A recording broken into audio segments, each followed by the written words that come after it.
Playoff football is back in Detroit for another week. The divisional round is set after Jared Goff and the Lions took care of business against the Rams.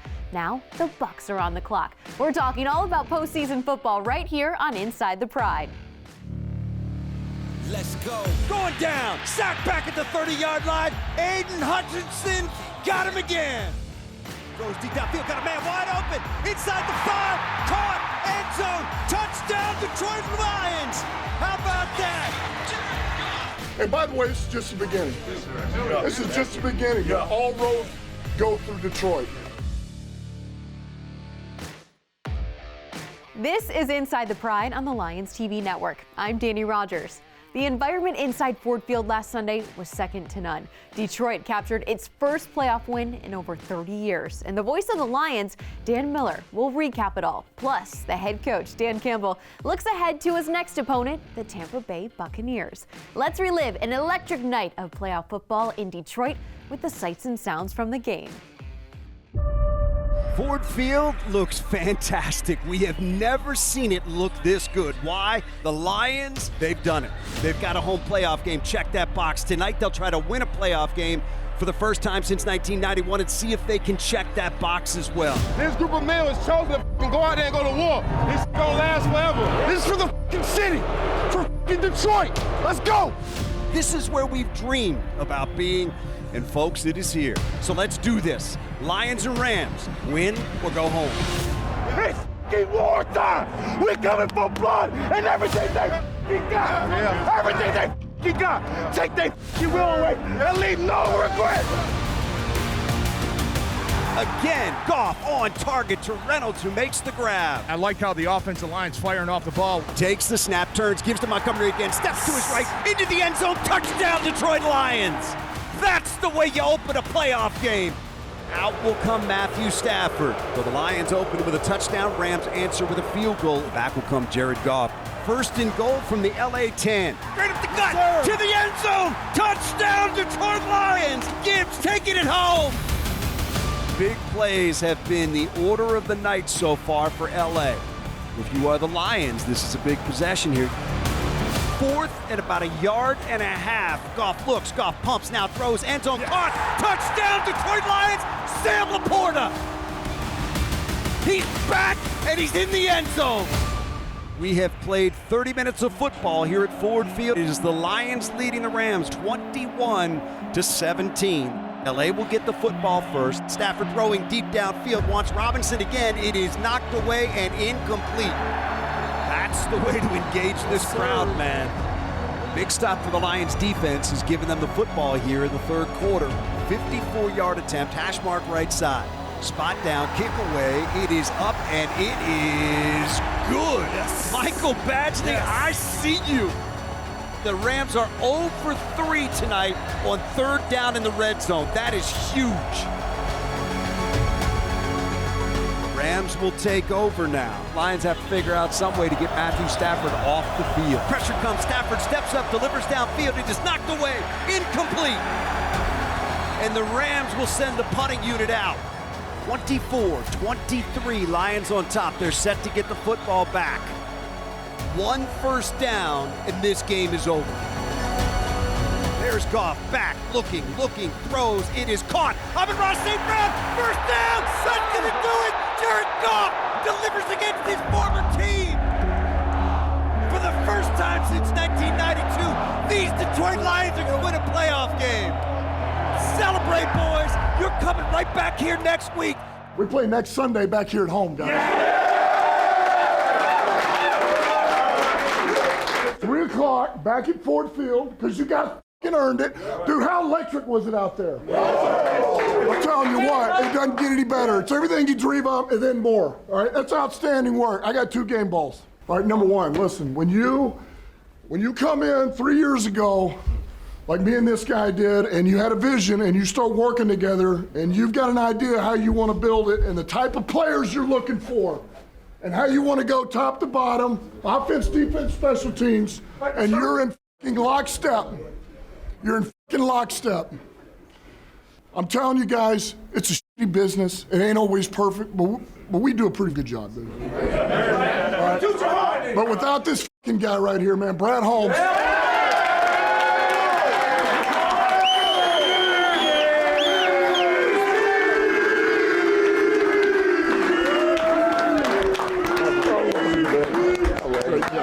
Great job.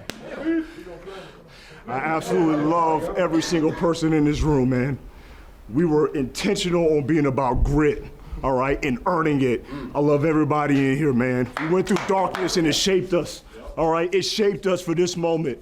I love y'all, man. Thank you so much. Appreciate it. Especially this time, man.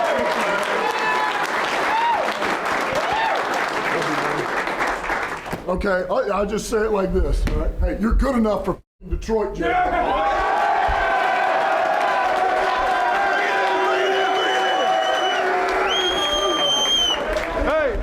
love and appreciate you guys more than you fucking know. I promise you that. I love you guys so fucking much. This is just the beginning, boys. This is just the fucking beginning. We got 3 more of these next week at home, at our place, against whoever the fuck wants to come in here. Let's go. Win on 3, 1, 2, 3, win! The 54-yard field goal from Michael Badgley in the third quarter proved to be the game winner. Badgley stopped by the studio to talk the atmosphere in Ford Field and the kick next. Inside the Pride is sponsored by Kroger, Henry Ford Health, and by the Ford Motor Company. This week, I'm joined by kicker Michael Badgley. We got to talk about playoffs inside Ford Field, the atmosphere. Your head coach, Dan Campbell, said it was electric Sunday night. How would you describe it? That was an experience you pictured Detroit playoff football to be like, to be totally honest. I mean, you walk in there, like we were kind of talking about, 2 hours beforehand. It's packed. People were already chanting. They were just excited. I know it was cold outside, but that building was insane. As you're warming up on the field, what is going through your mind as you're entering your second playoff game ever in your career? You know, I think it was more so just embracing that moment, you know, in Detroit. You know, this was just one of the coolest weeks, you know, build up to a football game I've probably been a part of. There was a lot of, you know, added stuff to it, but at the same time, we knew, let's just play our brand of football. It was fun. Back in January 2019, you were called up for the LA Chargers to kick a 53-yard field goal. It was good, by the way. This past Sunday, you were called up to hit a 54-yarder in the second half. The only points that Detroit would score in the second half came from this guy. What's going through your mind as you're stepping up to kick that ball? You know, you're kind of just going with the flow of the game. And obviously in the playoffs, it's, you know, you need every single point and all points matter.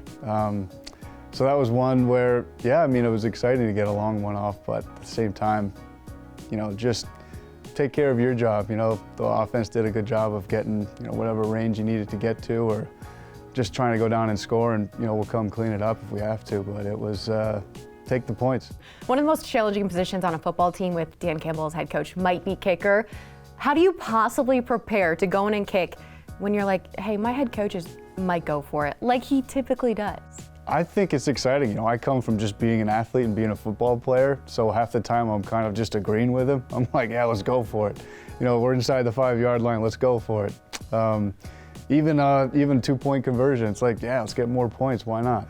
But no, I mean, playing for Dan, it's super easy. You just kind of go out there, do your job, and he loves it.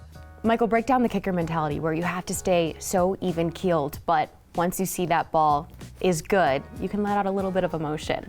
Yeah, you know, I think with those longer kicks, Dan does usually like to go for them. You know, but I think when playoffs comes through, it's, you know, just take the points when we can get them. And he's got confidence in our special teams unit, and especially when he sees it in practice. So kind of throughout the week of practice and you're hitting the long ones, making all your kicks, that gives him more ability to say, like, hey, let's go out and kick this. The mentality doesn't really change much from what you go into with an extra point, but it is higher stakes because it is playoffs. So you want to make everything count. Because you're up here, I have to ask, do you believe in the broadcaster jinx when they say, oh, this kicker has been perfect so far? You know, I want to say I don't. But you have to blame someone. Well, yeah, it happens so often, but at the same time, it's like, you kind of throw all that superstition and jinx stuff out the window when you play a position like I do. Because if it worked that way, why don't you just do the reverse jinx every time? Correct. So I kind of just throw all that stuff out the window. All right, another big game this Sunday. This time it won't be at 8 p.m., it's at 3 p.m. and against the Bucs, a team that this team has already seen so far this season. You're not superstitious, but how much does that crowd need to really channel what it already did in the prior week? Yeah, so I think it's one of those situations where there was a lot of that energy built up, and then all of a sudden you get to do that again. So I think it's going to come and it's going to be even louder, it's going to be even crazier. So I don't think our crowd's going to, come in and not have the energy that they had the first game. I think, come loud, come with that same emotion. It's exciting, and we're excited about this year, and we get to do it one more time at home. So let's go out with a bang. Coach, somehow it's been 3 months since you faced the Bucs the first time this season. Now you get round 2, the most important matchup of them all. Where's the number 1 area your team has grown since you first faced the Bucs? Wow. I would say in all areas. Honestly, it's hard to just pinpoint one. Man, we've been on the road so many times since then and had to endure a number of things that we were able to overcome. But then to be able to come back home here, find ways to win, you get a division championship. I just think we've done a lot of things really well. We're a very resilient team, as you know. But this team we're getting ready to face is too. And they have a lot of playmakers. We'll start with Chris Godwin, one of the top receivers for Baker Mayfield. He's on the cusp of, he's over 1,000 yards at this rate. Why is that duo between Baker and Godwin one that you cannot keep your eyes off this entire game? Look, they put him a lot in the slot. So they got Evans, who usually ends up being the single receiver, and so he's going to demand that you get a double here. You don't want to leave this guy one-on-one. So then that means a lot of times he can get one-on-one. And if not, then it's the back, right? But in this case, because he plays the slot so well, he's got versatility to be able to run these routes, runs a lot of these dig routes, these delta, these mid-crosses, but then you see the changeup. He leans on it, he goes to the corner, gets a big play, he's got run after catch, so he's dangerous. And by the way, he was getting doubled here. Another dangerous weapon is Rachaad White, running back. In his second year, he has 114 catches, though, in his 2-year career so far. How do you anticipate where he might go off when he can impact so many areas? It's very evident this is a smart football player. He's got vision. You can tell they ask him to do a lot, so he understands protections. He understands the screens, the timing. This happens to be a screen. I'll show you from behind.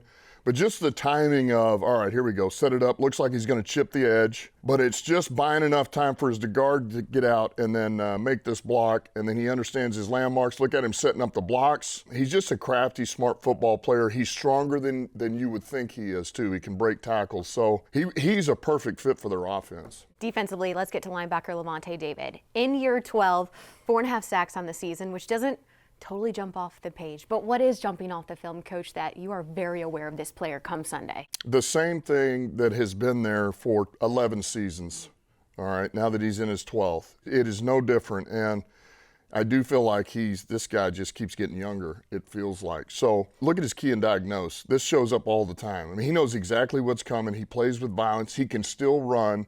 And oh, by the way, he may be in his time in the league, he may be one of these guys, if not the guy, that creates more takeaways than anybody at the position. So he's dangerous. This guy's dangerous too, by the way, as a ball guy. You want to talk about guys that get the ball out, but these guys are issues. All right, Coach, looking to Ford Field Sunday, we know crowd was electric, everything. You said earlier this week, you're not someone who's going to just sit back and really take this all in just yet, but you played for the city. Now you're the head coach of Detroit. Have you been able to take in what you've been able to do for the city in this season? Not entirely. I mean, I understand it, and I feel so good for so many people. I really do. And look, I get letters and all the time, and those mean something when you open these letters, and I wish my grandfather was still here. I wish my dad, I wish my mom would have seen this. Those hit hard. Those are good, and I understand why. So believe me, I know what we have in front of us. I'm so happy for everybody, but man, this is not over. This is not over. This is just the beginning. You read all the letters? Not all of them, okay. But I try to just, when I get a minute, I try to rip through some and start reading as fast as I can. That's awesome. Thanks so much, Coach. All right, thank you. Welcome back to Inside the Pride. We've got a treat this week, and it is the voice of the Detroit Lions, Dan Miller, 19 years strong in that radio booth. You called Sunday's game against the Rams. Have you ever experienced Ford Field like it was for Sunday Night Football? No. First, thank you for having me, Danny. Appreciate it. But it was, look, man, we haven't had that happen there before. And I think what you saw was, for those fans, 30 years or more of just pent-up emotions that they were ready to let out, and they've waited for that opportunity to have a game there. And we already know that building's loud, and we already know that building can impact opponents.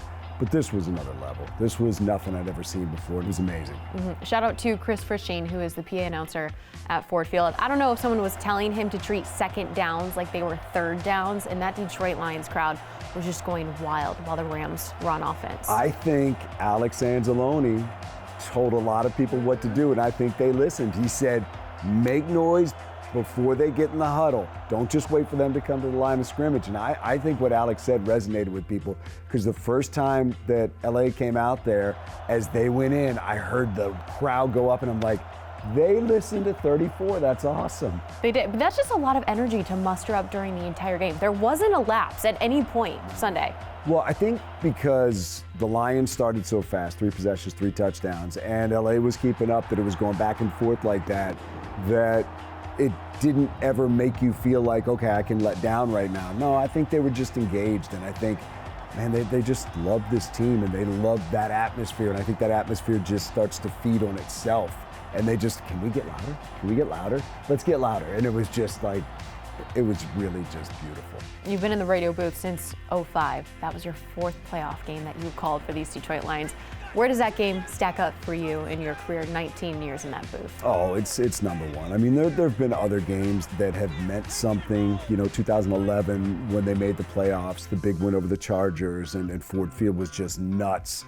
And it was the recovery from 0-16, and it was like, okay, we're through that now. It's in the past, and you made the playoffs. And Cliff Avrill's pick 6 was just, I thought the roof was going to come off. So there've been other moments where you've felt the electricity and just the incredible vibe at Ford Field, but to win a playoff game and just, Danny, this season just feels different. Some of those other years in the playoffs, it was great you made it. This feels different because you sense this group is building something real, something with staying power, something that has, you know, the structure that you have to be a winning team consistently in the league. So you felt like this was an opportunity. 1, you didn't want to let get by. And 2, you darn sure wanted to experience. It would be hard to imagine that what they're building stops in this division round. Yeah. It really is tough to imagine. Well, you know what? I mean, here's the thing. It is, Dan Campbell has said many times, when you're in it, anything can happen. And this team coming in is hot. They've won 6 out of 7. They've got big time players, and they're coming in here thinking they want to get to the NFC Championship game just like the Lions. Look, it's about going out there and playing. And the one thing that Dan Campbell has done since he walked in the door is have his guys ready for every game. And I have no doubt they'll be ready for this one. All right, you've been in the studio all week talking to head coach multiple times, being around these players. What's your prediction for this Sunday? What's going down? What do the Lions need to do to win? You know what? They need to do what they've been doing. Just play clean. Don't turn it over. Don't give Tampa easy possessions, short fields, points off their defense, which they can get. They've got guys that take the ball away, really talented players. So play clean and just go out there and do what you've been doing, because the recipe has been a good one. It sure has been. You heard it first. Play-by-play Dan Miller, thank you so much for joining us. Thank you for having me. Wishing for something special? Maybe it's VIP seats, the meal of a lifetime, or an unforgettable journey. Whatever it is, Community Financial Credit Union can make it a reality. Share your impossible dream at impossibledreams.org by scanning the QR code at the bottom of the screen. Welcome back to Inside the Pride. Before we close out today's show, we've got to get to some Rogers retweets. This first one is a PSA for anyone who heard some exciting yelling coming from the elevators inside Ford Field. It was none other than Detroit Lions general manager Brad Holmes celebrating his first playoff win. This isn't the first time we've seen Brad Holmes fired up after a game, but it might be my personal favorite of the season. Next up, we're throwing it back to pregame of the wild card round inside Ford Field, because there were some goats on the sideline, including the greatest running back of all time, Barry Sanders. Then you have Eminem and Big Sean, 2 of the most iconic rappers in the game, both from Detroit. And then you've got one of the greatest wide receivers of all time in Megatron, all enjoying the atmosphere that was inside Ford Field, and it was electric. And last but not least, everyone, please meet Benjamin Capp. He is in his 66th year of being a Lions season ticket holder. He was the cutest one in attendance, and we'll all be right back inside Ford Field this Sunday for the divisional round. Detroit Lions host the Tampa Bay Buccaneers at 3 p.m. Kickoff is on NBC. We'll see you right back here next week.